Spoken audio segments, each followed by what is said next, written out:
Hello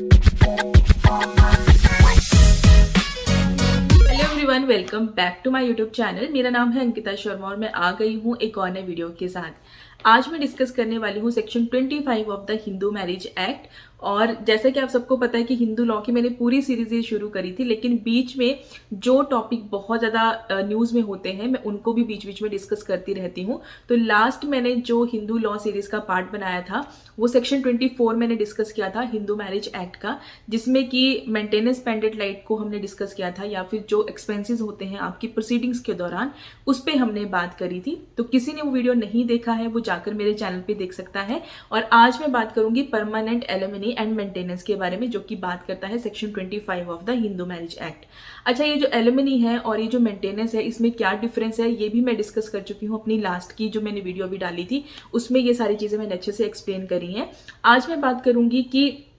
इस section के under कैसे मेंटेनेंस जो है वो मांगी जाती है और कैसे जो कोर्ट है वो मेंटेनेंस के ऑर्डर देता है या फिर जो एलिमनी है उसके ऑर्डर देता है। तो सेक्शन 25 में एप्लीकेशन जाती है जब कोई स्पाउस डिपेंड होता है अपने दूसरे स्पाउस के ऊपर, तो वो क्लेम करता है कि मुझे मंथली बेसिस पे या फिर 2 महीने में एक बारी, 3 महीने में एक बारी एक अमाउंट जो है वो दिलवाया जाए, ताकि जो मैं खुद को मेंटेन कर पाऊँ, मैं खुद के जो है वो खर्चे निकाल पाऊँ, क्योंकि मैं अपने स्पाउस के ऊपर कंप्लीटली डिपेंड थी या डिपेंड था। मैंने पहले भी कहा था सेक्शन 24 में भी ये जो राइट है ये दोनों के पास है, ये किसी एक के पास नहीं है कि सिर्फ वाइफ ही जाएगी अबला नारी बनकर।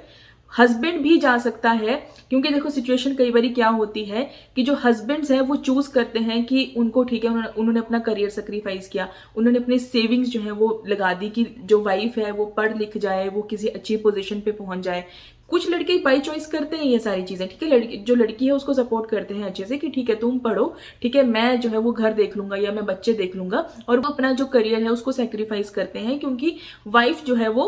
अच्छे से कहीं पे सेटल हो जाए। अब अगर वो वाइफ उनको धोखा दे दे बाद में, अगर वो वाइफ बोले कि मुझे तो डिवोर्स चाहिए जी, अब ठीक है मुझे तेरे साथ नहीं रहना है, ठीक है, तो लड़का क्यों नहीं क्लेम कर सकता? तो देखो यहाँ पे राइट ऑलरेडी दिया हुआ है, यहाँ पे इक्वल राइट है, हमारे पास दिया गया है ये राइट कि लड़का भी कोर्ट में जा सकता है और लड़का भी मेंटेनेंस क्लेम कर सकता है अगर उसने इस लेवल पे जाके अपनी सेविंग्स खर्च कर दी हैं, जो पैसा उसके पास था, मान लो प्रॉपर्टी बेच दी लड़की को पढ़ाने के लिए, अपनी वाइफ को पढ़ाने के लिए, तो वो क्यों नहीं क्लेम करेगा कि भाई अब ये डिवोर्स मांग रही है, अब ये अच्छे से सेटल हो गई, अब ये डिवोर्स मांगने लगी, अब ये चाहती है कि यहाँ से निकल जाए, ठीक है, मैंने इसको इतना सपोर्ट किया, तो बिल्कुल लड़का जा सकता है, वो भी मेंटेनेंस क्लेम कर सकता है, वो भी एक अमाउंट जो है वो जो एलिमनी का अमाउंट है वो क्लेम कर सकता है, बिल्कुल उसके पास ये राइट है। और ये राइट हमें बताया गया है, हमारे पास लॉ है ऑलरेडी, जो मेंटेनेंस पेंडेंट लाइट जो कि सेक्शन 24 बात करता है हिंदू मैरिज एक्ट का, सेक्शन 25 में भी सेम चीज है। मैं मानती हूँ कि कोर्ट्स में जो जजेस है वही कहीं ना कहीं ये जो बायस्डनेस है वो चल रही है, ठीक है, और वो ऐसा नहीं है कि वो सभी लोग कर रहे हैं, ये सारे जजेस, ये पूरी जुडिशरी ही ऐसी करप्ट है, कुछ लोग अच्छे भी हैं, लेकिन आपको ये जो सलाह है ना कि आप मेंटेनेंस मांग लो या आप एलिमनी मांगो, ये आपको आमतौर पर कोई एडवोकेट भी नहीं देगा, क्योंकि चलता है, ये जो चल रहा है ना, चलन चल रहा है कि हाँ लड़कियां आती हैं वो बोलती हैं कि जो डिवोर्स चाहिए, लेकिन डिवोर्स मैं सेटल करूंगी, अच्छा खासा अमाउंट मांगूंगी पहले, ये वो वाला ट्रेंड चल रहा है कि ठीक है, तो आपको कोई एडवोकेट भी ऐसी कोई सलाह देने वाला नहीं मिलेगा कि आप जो है वो मेंटेनेंस के लिए लड़ो, क्योंकि अल्टीमेटली शायद कहीं ना कहीं उनके माइंड में भी चीज होती है कि जज शायद अलाउ ही नहीं करेगा। लेकिन मुझे ऐसा लगता है कि जहां पे सिचुएशंस ऐसी होती है ना कि जहां पे लड़के ने सच में सेक्रीफाइस किया होता है अपनी प्रोफेशनल लाइफ या अपना पूरा करियर आगे सेक्रीफाइस किया होता है कि मैं घर संभालूंगा, तुम पढ़ो, तुम आगे करो, अपनी सेविंग्स खर्च करी होती हैं, खर्चा किया होता है, उनको मांगना चाहिए, बिल्कुल उनके पास ये पूरा राइट है कि आप भी अपनी एप्लीकेशन मूव करो, ठीक है, आप ये मत सोचो कि उसको मुझे ना देना पड़ जाए इसलिए आप आगे ही ना बढ़ो, उस चीज को लेकर अपने राइट्स के लिए लड़ना शुरू करो। तो ये तो चलो एक सजेशन वाली बात है, क्योंकि अब इक्वालिटी की जहां पे बात आती है तो इक्वली फाइट देना भी बहुत जरूरी है हर चीज। बात करते हैं सेक्शन 25 में, तो सेक्शन 25 ये कहता है कि जब कोई पार्टी एप्लीकेशन लगाती है मेंटेनेंस के लिए, तो जब डिक्री अनाउंस होती है आपकी, जब आपको डिक्री आ जाती है, चाहे आपको डिवोर्स मिलेगा, चाहे जुडिशियल सेपरेशन मिल गई, ठीक है, कॉन्जुगल राइट्स वाला मैटर चल रहा था, या फिर उसके बाद भी एप्लीकेशन डाली जा सकती है मेंटेनेंस के लिए। तो जो कोर्ट है जो कि डिसाइड कर रहा है उन मैटर्स को, वो ऑर्डर कर सकता है डिक्री के साथ भी, और अगर बाद में एप्लीकेशन डलती है तब भी डिसाइड कर सकता है कि जो मेंटेनेंस है जो क्लेम कर रहा है एप्लीकेंट है उसको मेंटेनेंस दिलवाई जाए रिस्पोंडेंट से, ठीक है। लेकिन सारी चीजों को मद्देनजर रखते हुए ही वो ऑर्डर करेगा। यहाँ पे ये वर्ड यूज किया गया है having regard to the, respondent की इनकम देखनी है, जो एप्लीकेंट है उसकी इनकम देखनी है, साथ में उनकी जो प्रॉपर्टी है उस चीज को देखा जाएगा, पढ़ा लिखा है, खुद से खुद को मेंटेन कर सकता है, जो डिमांड कर रहा है वो चीजें देखी जाएंगी, हर एक चीज को, और जैसा उनका लाइफस्टाइल था, सारी चीजों को देखने के बाद ही जैसा जज को सही लगता है उस हिसाब से वो ऑर्डर कर सकता है। तो जो स्पाउस डिमांड कर रहा था उसके लाइफ टाइम तक भी हो सकती है, जब तक वो जिंदा है या जब तक वो डिपेंड है उसके ऊपर, वो तब तक कंटिन्यू चलेगी। या फिर एक जो है वो ग्रॉस सम, मतलब कि एक लमसम में एक वन टाइम पेमेंट करने के लिए भी जज कह सकता है कि इतना अमाउंट दे दो और उसके बाद सब कुछ खत्म, उसके बाद कोई किसी को देने की कुछ जरूरत नहीं है, जो कि एलिमनी की बात है। तो डिफरेंस मैंने जैसा कि बोला कि मैं लास्ट वीडियो में बता चुकी हूँ। तो या तो मेंटेनेंस जो कि आपको हर महीने देनी है, या 2 महीने में एक बार देनी है, या 3 महीने में देनी है, या फिर एक ग्रॉस सम या लम सम में एक वन टाइम पेमेंट करनी है, करेगा सारी कैलकुलेशन सारी चीजों को देख के, ठीक है। अगर उस पर सेटलमेंट हो जाती है दोनों पार्टीज की और कोर्ट को भी वो चीज सही लगती है, तो कोर्ट वो एक अमाउंट देने के लिए भी एज ए एलिमनी बोल सकता है। अब बात करते हैं सेक्शन 25 का सबसेक्शन 2, जो कि बात करता है कि अगर कोर्ट सेटिस्फाई होता है कि जो पार्टीज हैं उनके सर्कमस्टांसेस चेंज हो गए हैं, तो जो कोर्ट है जिसने ऑर्डर दिया था सबसेक्शन 1 में मेंटेनेंस देने के लिए, जो परमानेंट मेंटेनेंस लगी थी, उस ऑर्डर को मॉडिफाई किया जा सकता है, वेरी किया जा सकता है, उस ऑर्डर को जो है वो मतलब रिसेंड भी किया जा सकता है, उस ऑर्डर को रद्द भी किया जा सकता है। मॉडिफाई हो सकता है कि अमाउंट ज्यादा देना है, कम देना है, ठीक है, कि आपकी फाइनेंशियल जो कैपेसिटी है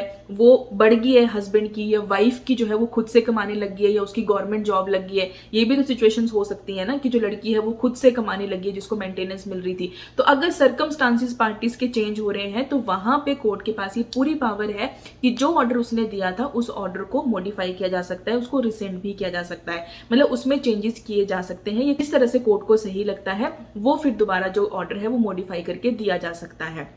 अब बात करते हैं सेक्शन 25 का जो सबसेक्शन 3 है। अब इस सेक्शन में बहुत इंपॉर्टेंट चीज बोली गई है। जो सेक्शन 2 था, जो सबसेक्शन 2 था, वो बात कर रहा था कि आपके सर्कमस्टांसेस चेंज अगर होते हैं, और उसमें आप ये देख सकते हो कि सैलरी को लेकर आपकी सैलरी बढ़ गई है या कम हो गई है, तब जो है वो आप अपनी एप्लीकेशन लगा रहे हो कि मैं इतना अमाउंट नहीं दे सकता, या लड़की ने एप्लीकेशन डाल दी है कि इसके सर्कमस्टांसेस चेंज हो गए हैं, अब ये इतना ज्यादा कमाता है, और उस बेसिस पे वो और ज्यादा मेंटेनेंस क्लेम करी, वो दोनों पार्टीज कोई भी जा सकती है, ठीक है। अकॉर्डिंग टू द सर्कमस्टांसेस जो ऑर्डर है उसको मॉडिफाई किया जा सकता है। लेकिन जो थर्ड है सेक्शन 25 का जो सबसेक्शन 3 है, वो ऐसी सिचुएशंस को बताता है जो भले ही सैलरी में सर्कमस्टांसेस आपके चेंज ना हो, लेकिन ये जो पर्सनल सर्कमस्टांसेस है ना, ये मोस्टली चेंज होते हैं, ठीक है। कि अगर जिसके फेवर में ऑर्डर दिया गया था, अगर वो दोबारा शादी कर लेते हैं, उनकी रीमैरिज हो जाती है, चाहे वो लड़का है लड़की है, तब भी जो ऑर्डर है उसको रिसेंड करने के लिए जो है वो एप्लीकेशन लगाई जा सकती है। रीमैरिज के अलावा एक और वर्ड यूज किया गया है कि